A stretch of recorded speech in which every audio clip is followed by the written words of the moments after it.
Мифтахетдин Аҡмулла. Дуҫлыҡ. Дуҫ тигәнең тыштан матур, эстән насар булмаһын.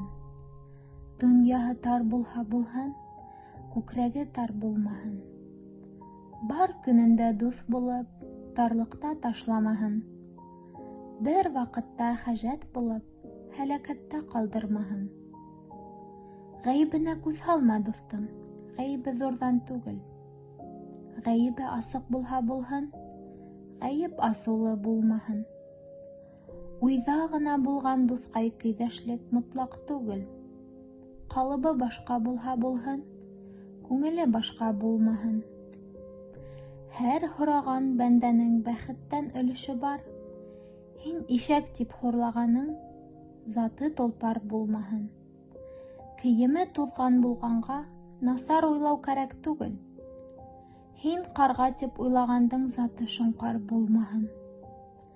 Бәхет алыуға һәр кемгә шарт түгел, Бағдад Хәләп.